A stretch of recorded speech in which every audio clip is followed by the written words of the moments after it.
7294 with QR கோடோட வந்து இங்க உட்கார்ந்துட்டு இருக்காங்க. உங்களை மாதிரி டம்மியா உட்காரல.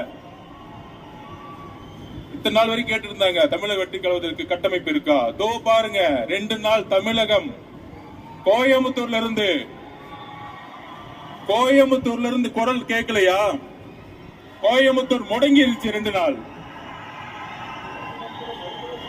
இந்த டிவியில உட்கார்ந்து பேசிக்கிட்டு அப்படி நடக்கும் இப்படி நடக்கும் பொருளை பேசிக்கிட்டு பழைய பத்திரிகையாளர் என்ற போர்வையில உட்கார்ந்துகிட்டு 50 வருஷமா வயசாயிட்டு திமுக அதிமுக ஒரே அரசியல பார்த்துட்டு நம்மளுடைய வலிமை தெரியாது.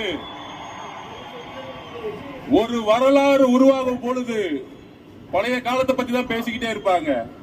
இன்றைக்கு புதிய சிந்தனை என்பதை மக்கள் தான் உருவாக்குவார்கள். பத்திரிகையாளர் ஒரு போர்வையில பிம்பத்துல திமுக கட்டமைச்சிருக்கக்கூடிய செய்தியாளர்களால உருவாக்க முடியாதுங்கிற நான் பதிவு பண்ணிக்கிறேன்.